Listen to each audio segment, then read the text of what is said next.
வணக்கம்ங்களே!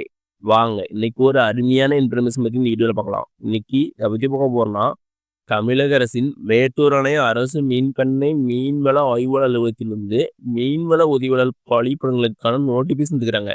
இந்த நோட்டிஃபிகேஷன் தான் இந்த வீடியோல பார்க்க போறோம். இந்த வீடியோவ கடைசி வரைக்கும் பாருங்க. ஒவ்வொருத்தவங்களுக்கும் உங்களுக்கு யூஸ்ஃபுல்லா இருக்கும். வெல்கம் டூ தடைகளை விடு சரித்திரமுடை. இதான் நோட்டிஃபிகேஷன். இதுல வாங்க முக்கியமானது பார்க்கலாம்.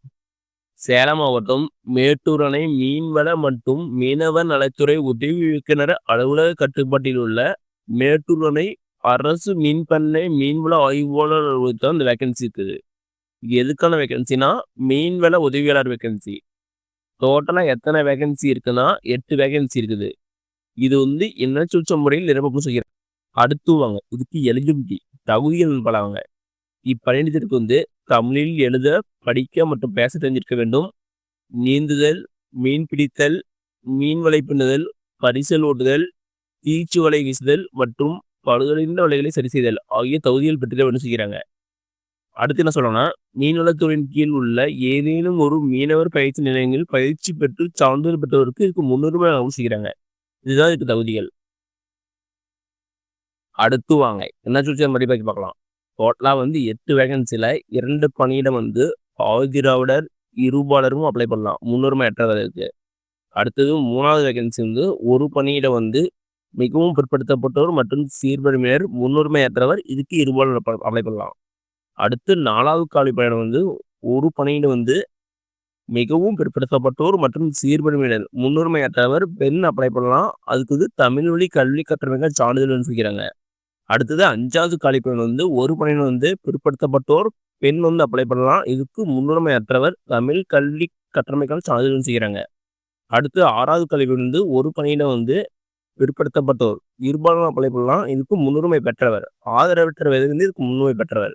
அடுத்தது 7வது கல்வியில் வந்து ஒரு பணியிடம் வந்து பொது போட்டி பெண் வந்து அப்ளை பண்ணலாம். இதுக்கு வந்து முன்னுரிமை அற்றவர் தமிழ் கல்வி கற்றமைக்கான சான்றிதழ் செய்கிறாங்க. அடுத்து லாஸ்ட் கல்வி வந்து ஒரு பணியிடம் வந்து பொது போட்டி இருபாலரும் அப்ளை பண்ணலாம். இதுக்கு யாரு முன்னுரிமை பெற்றவர்னா கருப்பு திருமணம் செஞ்சது முன்னுரிமை பெற்றவர். அடுத்து என்ன சொல்றோம்னா தகுதியான பெண் விண்ணப்பதாரர்கள் இல்லாத பட்சத்தில் அதே என சுழற்சி ஒதுக்கீட்டில் ஆண் விண்ணப்பதாரர்கள் தேர்வுக்கு எடுத்துக்கொள்வதும் செய்யறாங்க.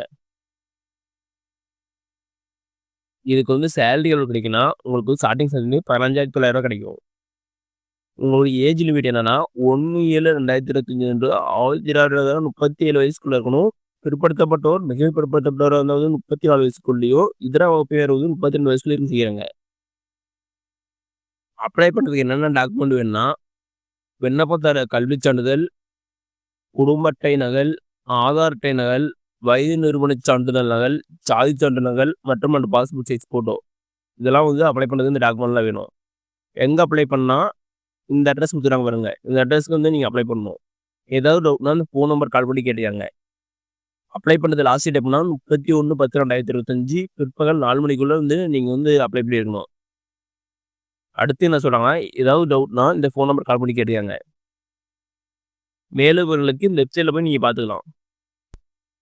ஓகே நண்பர்களே, இதே மாதிரி யூஸ்ஃபுல்லான இன்ஃபர்மேஷன் தெரிஞ்சுக்கலாம். நம்ம சோசியல் மீடியா குரூப் லிங்க் வந்து டிஸ்கிரிப்ஷன் கொடுத்துக்கிறேன். அதை கிளிக் பண்ணி ஜாயின் பண்ணிக்கங்க. நன்றி, வணக்கம்.